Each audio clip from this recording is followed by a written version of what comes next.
हमारे चैनल को सब्सक्राइब करें और बेल आइकन दबाएं। जो देश के लिए हमेशा साथ में लड़े, आज दुश्मन बन क्यों आमने सामने खड़े। रुक जाओ! चला गोली अभिजीत। दया! उनकी कहानी अभी बाकी है, जिनका बस नाम ही काफी है। सीआईडी वापस आ रहा है सोनी एंटरटेनमेंट टेलीविजन पर।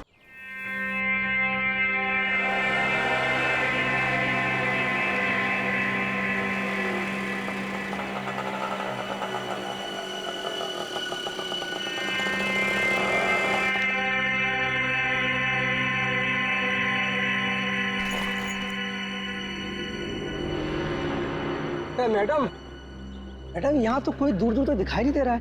अगर आप कहें तो मैं रुक जाऊं? नहीं नहीं नहीं, तुम जाओ। जी।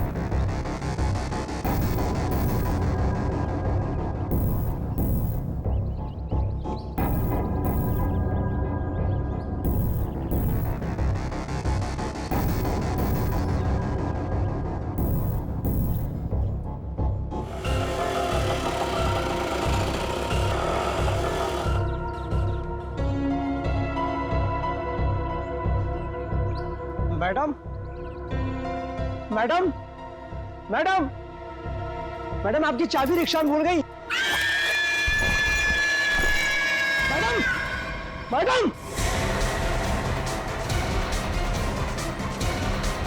सीआईडी को फोन करना पड़ेगा। हेलो हेलो सीआईडी, यहाँ पे।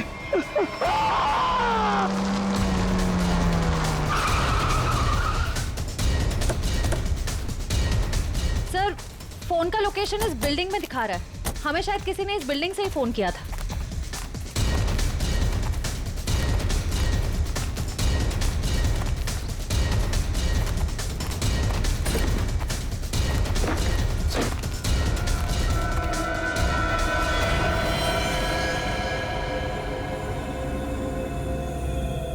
ये तो मर चुका है।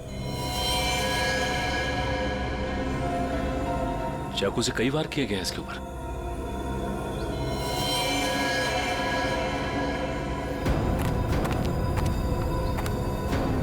चारों तरफ खून फैला हुआ है। ऐसा लगता है कि इसने अपने आप को बचाने के लिए काफी कोशिश की, पर मारा गया।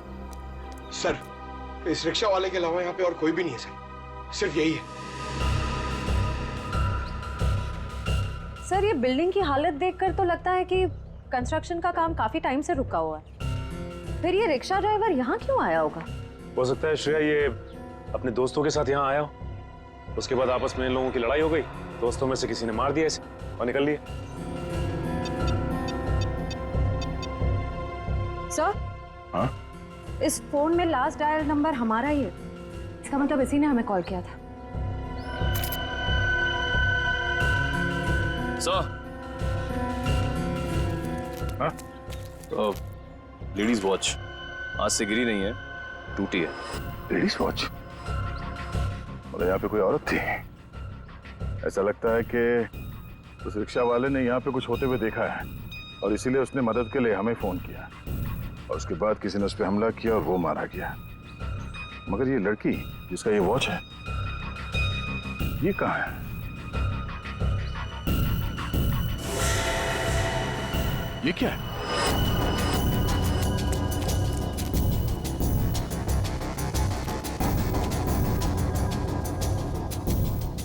ये तो खून है। खून से निशान बनाया गया और ये ऊपर की तरफ इशारा कर रहा है।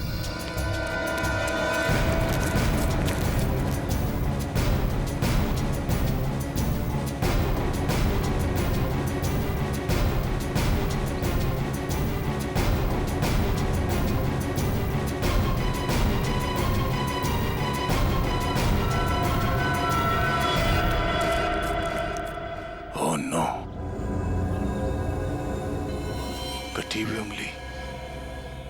मैं कौन हूं? मुझे ढूंढो सिर्फ 4 घंटे।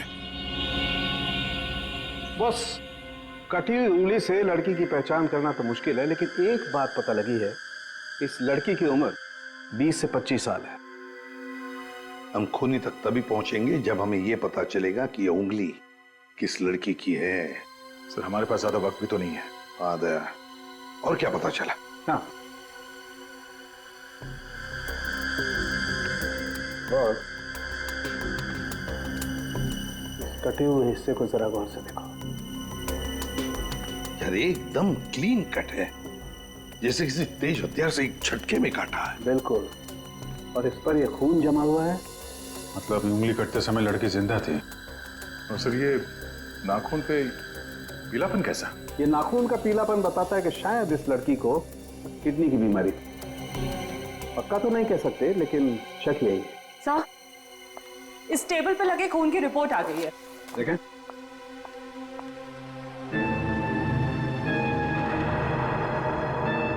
माय गॉड, क्या हुआ साहब के? क्या रिपोर्ट में? विक्टिम के खून में बहुत ज्यादा मात्रा में एनाबॉलिक स्टेरॉइड्स हैं। Anabolic steroids? परफॉर्मेंस बढ़ाने के लिए अक्सर एथलीट्स इसे लेते हैं। वैसे तो ये स्टेरॉइड्स बैन है, लेकिन फिर भी लोग चोरी छिपे ले ही लेते हैं। इसका मतलब वो लड़की कोई खिलाड़ी है जो ये एनाबॉलिक स्टेरॉइड्स इस्तेमाल करती थी। तो आजकल डोपिंग एजेंसीज इस तरह के मामलों में काफी सख्त हैं, इसलिए हर खिलाड़ी की रेगुलर जांच भी करती है वो। तब तो इन डोपिंग एजेंसीज से इस लड़की के बारे में पता चल सकता है। हाँ दया, पर हमारे पास सिर्फ 2.5 घंटे हैं, सिर्फ 2.5 घंटे। सर, डोपिंग एजेंसी ने हमें जिन 3 ड्रग्स लेने वाली लड़कियों के बारे में बताया था, उनमें से 2 लड़कियां तो एकदम सही सलामत है। हो सकता है ये तीसरी लड़की किरण वही हो जिसकी हमें उंगली मिली थी। सिर्फ 1.5 घंटे बचे हैं किरण को बचाने के लिए।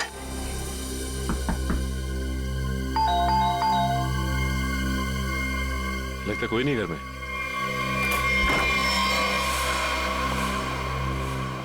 पूरे घर की तलाशी लो, देखो कोई सुराग मिलता है क्या।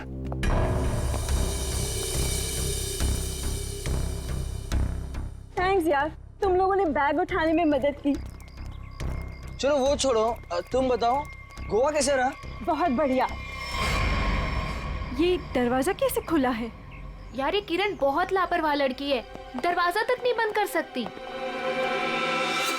आप लोग घर में कैसे घुसे? हम लोग सीआईडी से। आप लोग कौन है? मैं डिम्पल हूँ और ये रिया, हम दोनों यहीं रहते हैं। ये रवि और ये आशीष है हमारे पड़ोसी। सब ठीक तो है ऑफिसर? क्या किरण भी आप लोगों के साथ यहीं रहती है? हाँ, किरण हमारी रूममेट है। वो ठीक तो है ना? उसे कुछ हुआ तो नहीं? लगता है किसी ने उसे अगवा कर लिया। हम लोग उसी की छानबीन कर रहे हैं। और उसे अगवा किया किसने? देखिए अब तक ये तो नहीं पता चला है, लेकिन जिसने अगवा किया है उसका मैसेज मिला था हमें, और उसी की छानबीन करते करते हम लोग यहाँ तक पहुंचे। आप लोगों ने आखिरी बार कब बात की थी किरण से? हम लोग एक ट्रिप पर गए हुए थे। मेरी कल शाम ही उससे आखिरी बात हुई थी। और आज सुबह को मैंने उसे घर से बाहर जाते हुए देखा था। शहर के दूसरे किनारे पे जो बिल्डिंग बन रही है वहां पे गई थी वो। हो सकता है उसे वहां किसी ने बुलाया हो। पर हमें इस भर में कोई भी आइडिया नहीं है। और बात भी उसने बहुत नॉर्मल की थी, ऐसा तो कुछ लगा नहीं। श्रेया, इस किरण के कॉल डिटेल्स निकालो, पता करो कि पिछले कुछ दिनों में किस नंबर पे उसने सबसे ज्यादा बात की है। सर, हो सकता है उसने वहां सुनसान बिल्डिंग में बुलाया। किरण का नंबर दीजिए।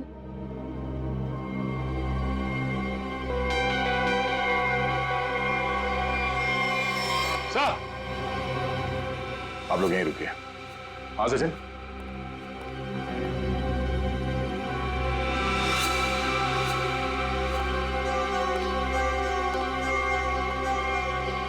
खूनी का एक और संदेश सर, ये देखिए।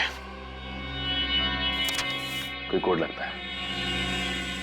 अंधेरे में रास्ता, इसका मतलब है हमारे पहुंचने से पहले खूनी यहां पर आया था और उसे पता चल गया था कि हम लोग किरण के घर तक पहुंच जाएंगे। अंधेरे में रास्ता, इसका क्या मतलब हो सकता है सर? और ये किस तरफ इशारा कर रहा है? इसका मतलब यह है कि खूनी ये चाहता है कि हम पहले उसकी ये पहली सुलझाए, तब रास्ता मिलेगा। खेल खेल रहा है हमारे साथ, अंधेरे में रास्ता। एक मिनट, ये दरवाजे और खिड़की बंद करो, पर्दा खींच लो।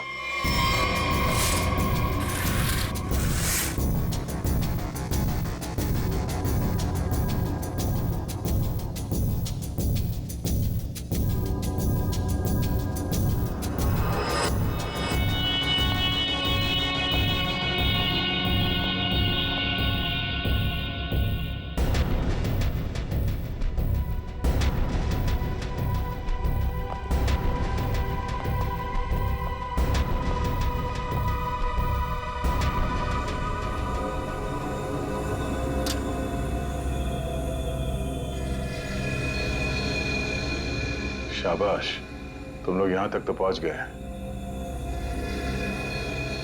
अगर बचा सकते हो तो बचा लो। N44 8913। अरे तो जीपीएस कोऑर्डिनेट्स लग रहा है। सर कहीं ऐसा तो नहीं कि किरण को इसी जगह पर कैद करके रखा गया हो सकता है, लेकिन एक काम करो, आसपास पड़ोसियों से पता करो कि उन लोगों ने किसी अनजान आदमी को यहाँ पे आते जाते देखा है क्या, और ये भी पता करने की कोशिश करो कि कोई सीसीटीवी कैमरास लगे हैं जिससे हमें कोई मदद मिल जाए। सर रुकिए, सर कोऑर्डिनेट्स के हिसाब से तो यही जगह है।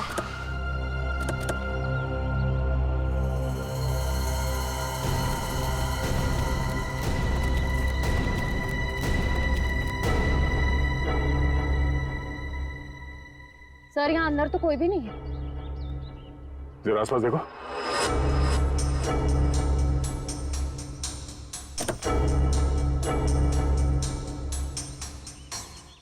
सर, हाँ? ये देखिए सर, ड्राइव। अभी हमारे साथ खेल खेल रहा है अभी भी। कैमरा भी लगा हुआ, नजर रखे हैं हम पे। चलो बैठो गाड़ी में। एक मिनट सचिन, गाड़ी चेक करनी पड़ेगी, बम भी हो सकता है। कोई बॉम्ब नहीं है गाड़ी में। मेरा सुझाव है थोड़ा जल्दी करो तो शायद किरण बच जाएगी। सिर्फ 20 मिनट है तुम्हारे पास। और हाँ, अपनी अपनी गन्स कार के बाहर फेंक दो। और ये जो जीपीएस लगा है, ये तुम्हारी हेल्प करेगा।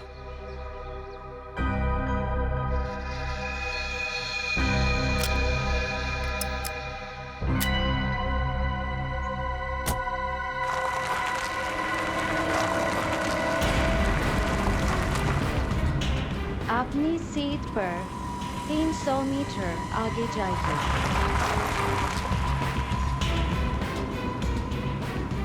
आपका गंतव्य आ चुका है।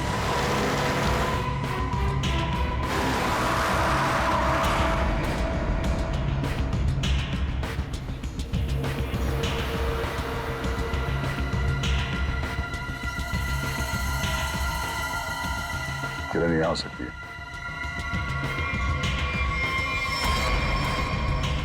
चलो।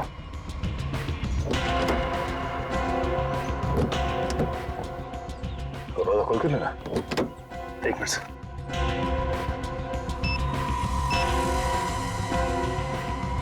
कैसे खुलेगा दरवाजा?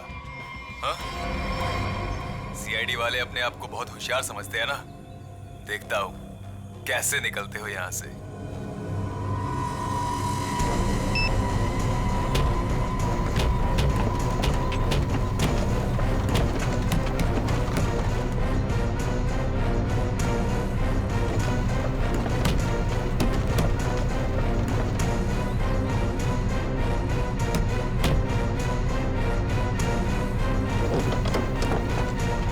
एक मिनट, निकालो इसे।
ये देखो, तेज जहर वाली कैप्सूल से मारा गया इसे।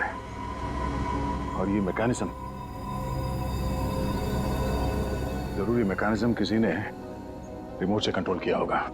सर, हम कुछ ही सेकंड से चूक गए और खूनी ने अपना काम कर दिया।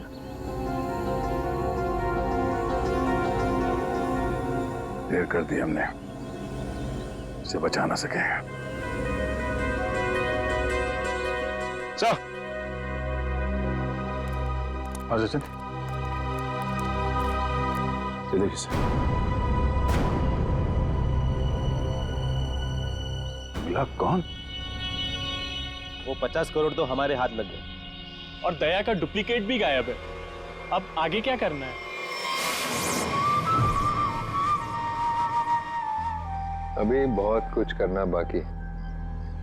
जो काम हरप्रीत ने शुरू किया था उसे मैं खत्म करूं। हमें अभी और क्या चाहिए?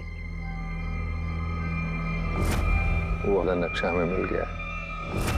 अब हमें नक्शे का बचा हुआ हिस्सा और खजाने की चाबी हासिल करनी होगी। लेकिन हमें तो ये भी नहीं मालूम कि ये दोनों चीजें हैं कहाँ। फिर हम उन्हें हासिल कैसे करेंगे?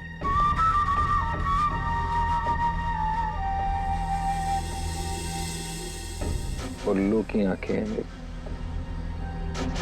जिस अंधेरे में लोगों को दिखाई नहीं देता, मैं अपने काम की चीज वहां पर देख सकता हूं।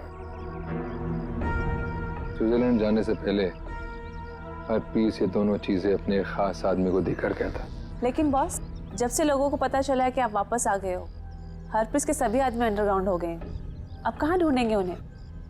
मेरे एक आदमी ने राना का पता लगा लिया। वो हरप्रीत का बहुत ही खास आदमी है। तब तो उसके पास ही होनी चाहिए ये दोनों चीजें। हाँ,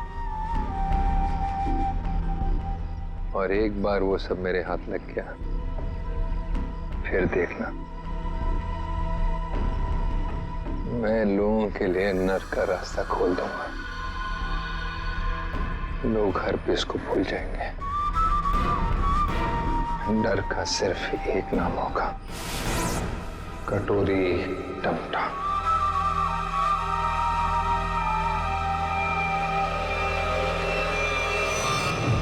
खूनी ने अब तक जो कुछ किया है बहुत सोच समझ के किया है, प्लानिंग के साथ किया है। कोई न कोई क्लू हर बार दिया है उसने, तो इस बार भी जरूर क्लू दिया होगा।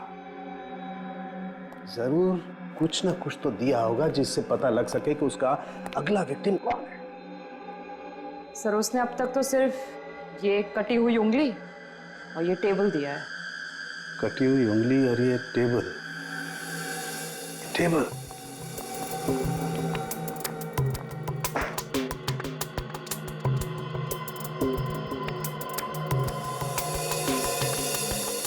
का एक बात समझ में नहीं आ रही है कि टेबल का ऊपर का हिस्सा टेबल के साथ मैच नहीं कर रहा है। ये टेबल इतनी पुरानी भी नहीं है, फिर ये ऊपर से प्लाई चिपकाई क्यों इसने? हाँ सर, सही में।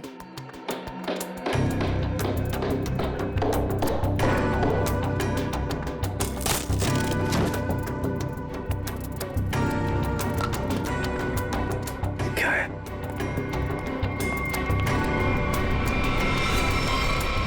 God.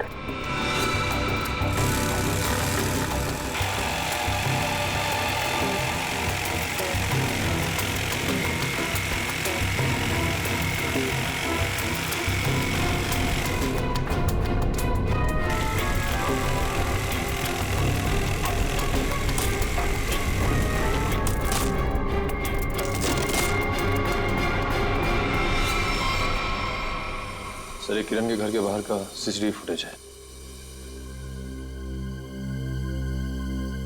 ये टेम्पो काफी देर से यहाँ बाहर खड़ा हुआ है।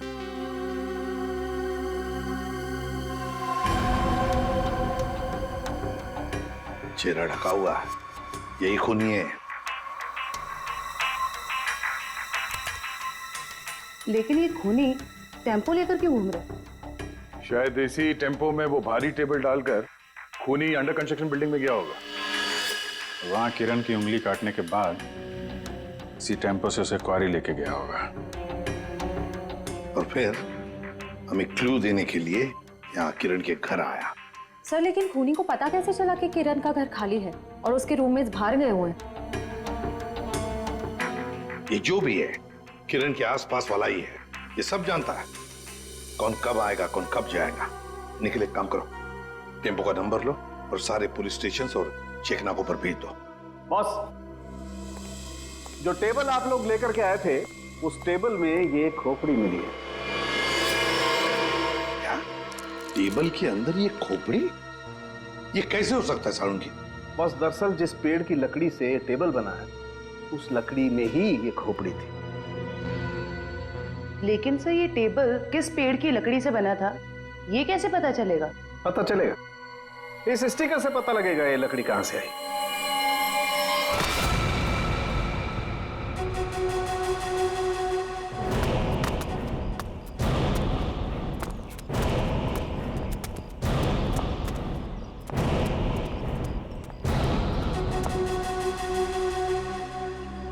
याद रहे, राना मुझे जिंदा चाहिए।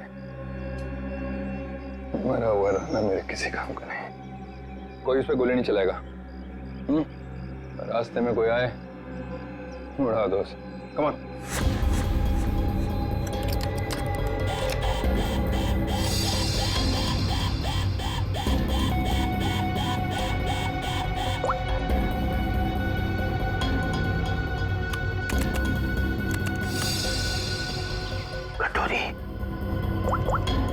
सुधा, प्रतीक को लेके मेरे रूम में आओ, फौरन आओ। मैंने कहा आओ ना।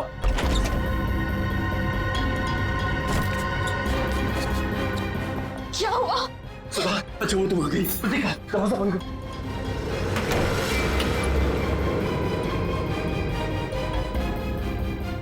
सवाल बस करो, सवाल बस करो, हमें यहाँ से निकलना है।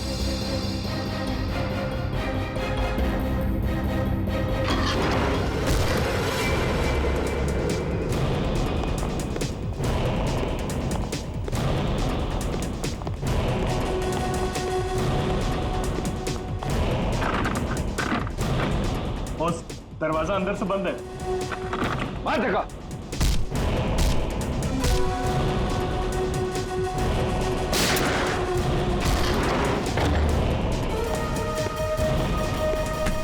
चल चल चल। ये साला पानी तो आया नहीं जहाज में। ये चूहा कहाँ भाग रहा है? देखो कटोरी, तुम्हारी मेरी क्या दुश्मनी कटोरी, मुझे जाने दो। ऐसे कैसे जाने दूं? कहाँ है मेरी चाबी? आधा नक्शा। कौन सी चाबी है? कौन सा नक्शा? मैं कुछ नहीं जानता, मुझे कुछ नहीं याद आ रहा। अरे मुझे कुछ याद नहीं आ रहा, मैं यहाँ कैसे आ गया हूँ? कोई बात नहीं, मेरे पास ना एक ऐसी दवाई है, एक ऐसा इंजेक्शन है कि इंसान को अपना अगला पिछला सब याद आने लगता है, और वो भी कुछ ही सेकंड में। समझो? ये टेबल तुमने बनाई थी ना? सब वो झूठ मत बोलना, समझे? ये टेबल बनाने के लिए जहां से प्लाई मंगवाया ना तुमने, उस आदमी ने सब कुछ बताया, मैं समझे? साहब, मैं गरीब आदमी हूं, कारपेंटर हूं, ऐसे सैकड़ों टेबल बनाए मैंने। मुझे याद नहीं कि ये टेबल मैंने बनाया या नहीं बनाया। तो क्या हजारों टेबलों में इंसान की मुंडी चिपका दी या फिर उन्हें मारकर उसमें छुपा दिया है? नहीं साहब, मैंने किसी को नहीं मारा। और आप कौन सी खोपड़ी की बात कर रहे हैं? मुझे तो कुछ समझ में नहीं आ रहा है। तेरी समझ का ढक्कन मैं खोलूं क्या? हाँ? अरे बहन जी, आप मुझे डरा क्यों रही हैं?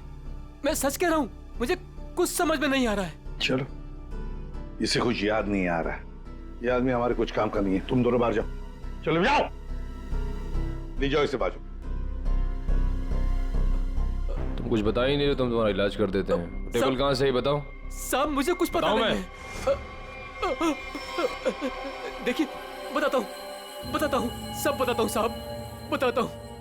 साहब, मैंने खोपड़ी देखी थी, लेकिन मैंने उसे टेबल में नहीं लगाई। वो टेबल में पहले से चिपकी हुई थी। मैंने उसे प्लाई से सिर्फ ढका था साहब। किसकी टेबल थी? मनोज जी की। उनकी एक पुरानी टेबल टूट गई थी, मुझे बनाने के लिए बुलाया था। मैं टेबल बना रहा था तो मैंने देखा उसमें आपकी टेबल में इंसान की खोपड़ी है साहब।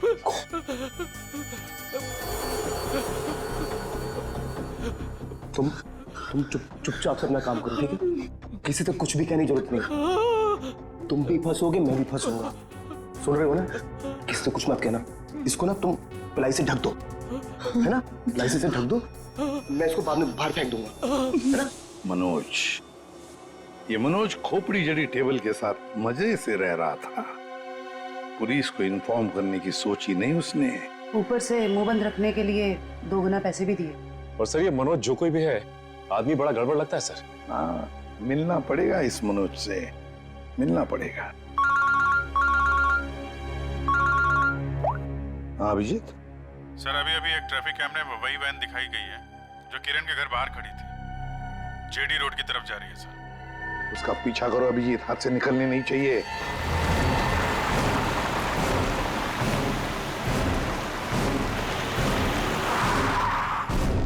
वैन तो यहीं खड़ी है और इससे अच्छी जगह क्या हो सकती है छुपने की? संभाल के, पुनी है उधर से।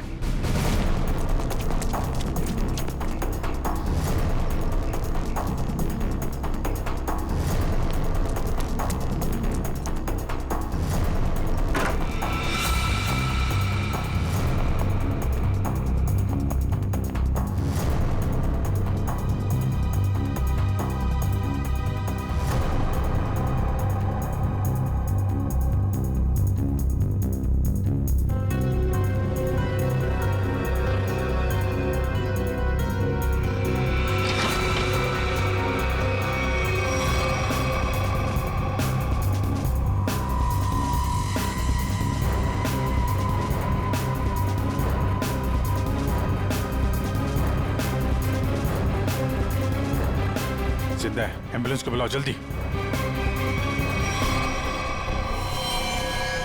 गोली लगी है इसके।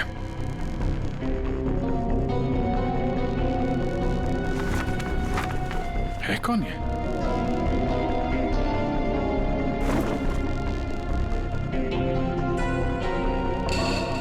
सर ये तो मनोज है। ये मनोज है? सर, जिसे हम लोग खूनी समझ रहे थे, उसे किसी ने मारने की कोशिश की। इसका मतलब खूनी कोई और है।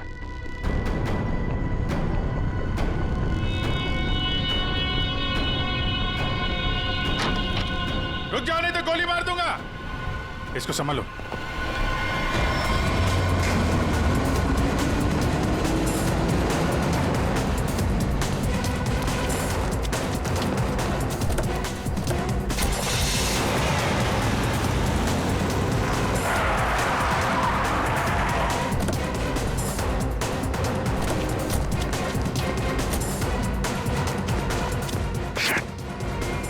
टायर पंचर करके भाग गया। क्या करें सर? मनोज के घर से कुछ ना कुछ तो पता चलेगा ही।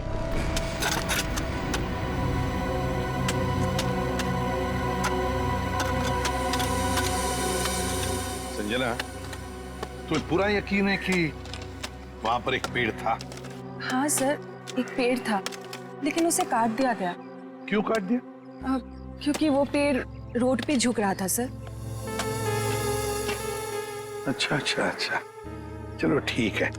तो फिर उस पेड़ की लकड़ियों का क्या किया है? सर उन लकड़ियों से घर का फर्नीचर बनवाया। लेकिन आप लोग ये सब क्यों पूछ रहे हैं सर? वो इसलिए संजना कि जो टेबल मनोज ने बाहर फेंकी थी, उसकी लकड़ी में हमें एक इंसान के खोपड़ी का हिस्सा मिला। खोपड़ी? ऐसे कैसे हो सकता है? वही पता लगाने की हम कोशिश कर रहे हैं। हो सकता है कि किसी इंसान को वहां पर गाड़ा गया था, फिर वहां सालों तक पड़े पड़े उसके खोपड़ी का ये हिस्सा उस पेड़ की जड़ों में समा गया, और जब ये पेड़ काटा गया और उससे फर्नीचर बनाया गया, उससे वो टेबल बनाया गया, तो उस टेबल के लकड़ी में उस खोपड़ी का हिस्सा जड़ा हुआ मिला। अच्छा संजना, ये बताओ कि उन लकड़ियों से और कौन कौन से फर्नीचर बनाए गए? वो तो मुझे नहीं पता सर, मनोज को पता है, आप उनसे पूछ लीजिए। संजना, बात यह है कि मनोज को किसी ने गोली मार दी है वो इस वक्त हॉस्पिटल में है। नहीं, ऐसा नहीं हो सकता, ऐसा नहीं हो सकता। वो तो ऑफिस के लिए निकले थे। ऐसा नहीं हो सकता, मुझे उनके पास जाना है। मुझे ले चलिए, मुझे उनके पास जाना है। संजना रिलैक्स, मुझे ले चलिए, संजना, उनके पास जाना है। संभालो अपने आप को।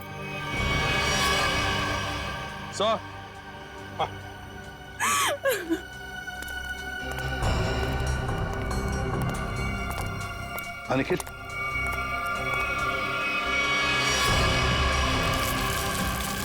सर कंकाल। सर आपका शक बिल्कुल सही निकला सर। जो उस टेबल में से हमें खोपड़ी का हिस्सा मिला था वो इसी कंकाल का है। हाँ सचिन, जरूर इस मनोज का इस कंकाल से कोई ना कोई संबंध है, कोई ना कोई संबंध जरूर है। सर 10 साल पहले गायब हुई लड़कियों में से टीना थी, जो मनोज के साथ पढ़ती थी। उन दिनों किरण भी उसी कॉलेज में पढ़ती थी। हाँ सर, उन दिनों एक सीरियल किलर हुआ करता था रॉनी, जिसकी नजर टीना और किरण पर थी। टीना के गायब हो जाने के बाद पुलिस ने रॉनी को अरेस्ट कर लिया था और पुलिस को उसके हाइडआउट से कई लड़कियों की कटी हुई उंगलियां मिली। किरण की भी उंगली कटी थी? तो मतलब ये रॉनी वापस आ गया है और फिर अपना वही काम शुरू कर दिया इसने। ये रॉनी इस वक्त कहाँ है? सर पुलिस ने उसको फैमिली रीजन पे पैरोल पर छोड़ दिया था और उसके बाद वो गायब हो गया। ये देखिए।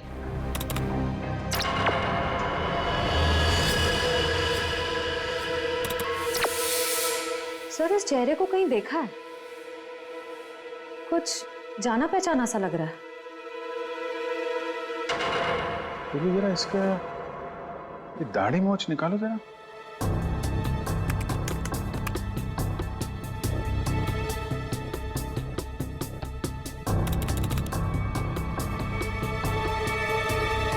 ये तो रवि है, किरण का पड़ोसी।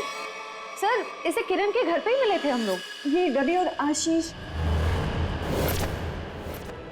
अभिजीत, ये रवि ही रॉनी है, तो किसी भी हाल में किरण के आसपास ही रह रहा था, पड़ोसी बनकर। और जैसे ही मौका मिला किरण को खत्म कर दिया इसने।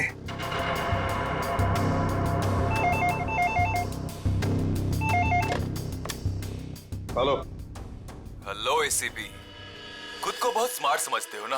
हाँ, तुम्हें इसकी कीमत चुकानी पड़ेगी। तुम्हारे पास सिर्फ 1 घंटा बचा है। बचा सकते हो तो बचा लो संजना को। बचा लो मुझे, प्लीज मुझे बचा लो। हेलो, मुझे हेलो। बचा लो। संजना उसके कब्जे में है और हमारे पास सिर्फ 1 ही घंटा उसे बचाने का। इतने कम समय में हम उसे कैसे ढूंढेंगे? रेडी, कॉल ट्रेस करो कहां से आई है। और पूर्वी ये रॉनी का अड्डा कहां है, जरा चेक करो। सर कोई पुरानी मिल है, खीरा नगर में। खीरा नगर? तो रॉनी संजना को खीरा नगर ही लेकर गया है।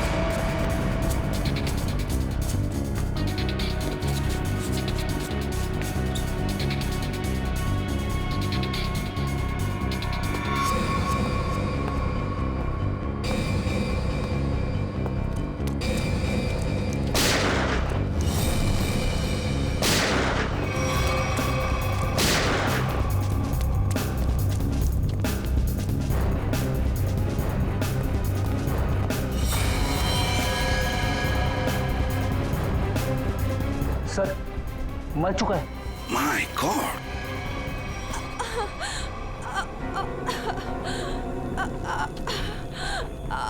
संजना, सर गोली छूकर निकली। ठीक हो तुम?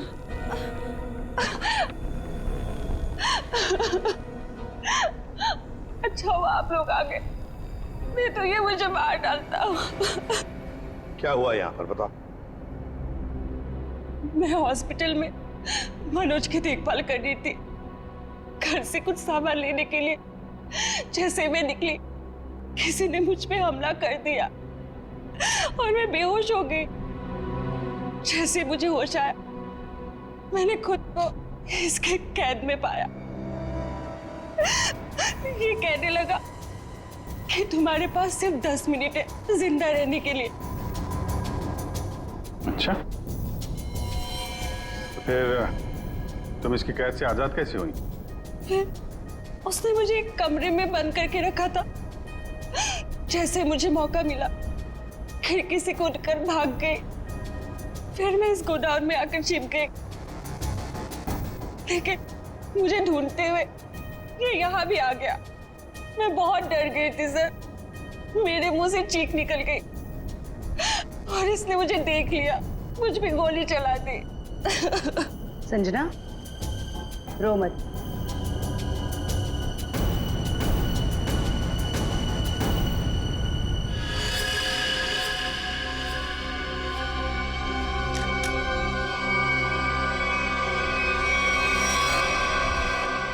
मुझे यकीन नहीं हो रहा कि मैंने किसी को मार डाला। संजना, जब तुमने इस पे गोली चलाई तो तुम कहाँ पे थी? सब यही कहीं पे खड़ी थी। मुझ पे हमला करने के लिए कुर्सी उठाने की कोशिश कर रहा था और मैंने उस पे गोली चला दी।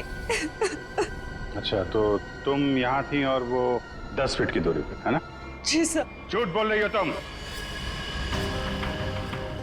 ये आप क्या कह रहे हैं? इस गन पे ये जो खून के छींटे हैं, ये 10 फीट से गोली चलाने पे नहीं आएंगे। इस पे खून के छींटे तभी आएंगे जब गोली बहुत पास से चलाई जाए, या बिल्कुल बॉडी से सटाकर। हाँ संजना जी, ये जो तुम कह रही हो ना कि उसने तुम पर गोली चलाई, ये जख्म जो तुम्हें यहां पर हुआ है, वो गोली इसने नहीं चलाई, वो गोली तुमने खुद अपने आप पर चलाई।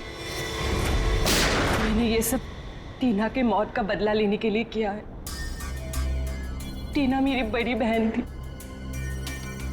10 साल पहले उसे मार दिया गया। सबको यही लगता था कि रॉनी ने उसे मारा, क्योंकि रॉनी उसका पीछा करता था और वो एक सीरियल किलर था। टीना ने मुझे बताया कि मनोज और किरण ड्रग बेचते थे। इससे पहले कि टीना उनकी असलियत दुनिया के सामने बताती, उसे मार दिया गया। तो तुम्हें लगता है कि टीना को मनोज और किरण ने मारा और रॉनी को इसमें फंसा दिया? हाँ, मुझे लगता नहीं, मैं जानती थी कि ऐसा ही हुआ है। मैंने पुलिस को भी ये सब बताने की कोशिश की, लेकिन किसी ने मुझ पे विश्वास नहीं किया। मैंने मनोज से दोस्ती की, उसके बाद उससे शादी करके उसके घर में आई, उसका भरोसा जीता ताकि ये पता लगा सकूं कि हुआ क्या था। तो मनोज ने ही टीना की बॉडी को अपने घर के पिछवाड़े गाड़ा था। मुझे बॉडी के बारे में कुछ नहीं पता था। फिर एक दिन कारपेंटर को मनोज से बात करते हुए सुना। तुम चुपचाप से अपना काम करो, ठीक है? किसी से कुछ भी कहने की जरूरत नहीं है। तुम इसको पिलाई से ढक दो, मैं इसको बाहर बाद में फेंक दूंगा। तो तुमने ऐसा प्लान बनाया कि तुम्हारा बदला भी पूरा हो जाए और इल्जाम रॉनी पे आए। मुझे पता चला कि रॉनी जेल से बाहर आ गया है और इसी मौके का फायदा उठाकर तुमने किरण और मनोज से बदला लिया और रॉनी को भी गोली मार दी। हाँ, मेरा प्लान परफेक्ट था। वो लोग जिंदा रहने के लायक नहीं है। मैंने वही किया जो उनके साथ होना चाहिए था। नहीं संजना, तुमने जो कुछ भी किया गलत किया। हाँ, तुम्हारी बहन के साथ जो कुछ भी हुआ अच्छा नहीं हुआ, पर इसका मतलब ये नहीं था कि तुम 2 लोगों की जानें लो। कानून तुम्हें कभी माफ नहीं करेगा। तुम्हें कड़ी से कड़ी सजा होगी, फांसी होगी तुम्हें, फांसी। छोड़ो मुझे, छोड़ो। तेरा वक्त पूरा हुआ राना, मुझे नक्शा और चाबी चाहिए, वो भी अभी के अभी, वरना पहले तेरी बीवी इसकी कीमत चुकाएगी और फिर ये मासूम बच्चा।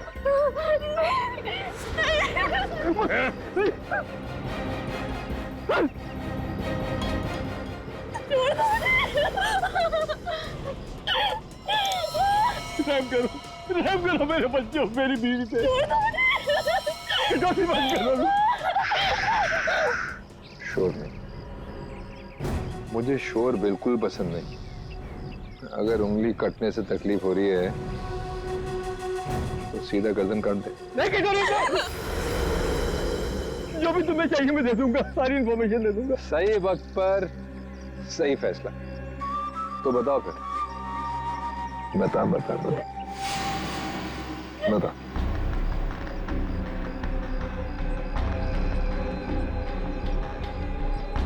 जो भी तुमको इंफॉर्मेशन चाहिए मेरे पास नहीं है।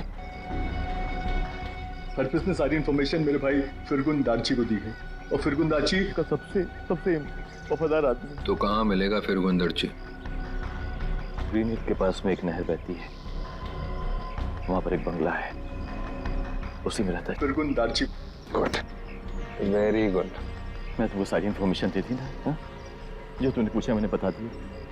मेरी बच्चे को जाने दो प्लीज। जाने दूंगा, बिल्कुल जाने दूंगा। सीधा ऊपर वाले के पास। ऐसा नहीं कर सकते, मैंने तुमको सारी इंफॉर्मेशन दे दी, तुम ऐसा नहीं कर सके टोरी। अब फिरगुन दर्जी को मिलकर उससे बाकी का नक्शा लेकर शाबिल हासिल कर लूंगा, और फिर मुंबई शहर में होगी दहशत। अब मुझे कोई नहीं रोक सकता।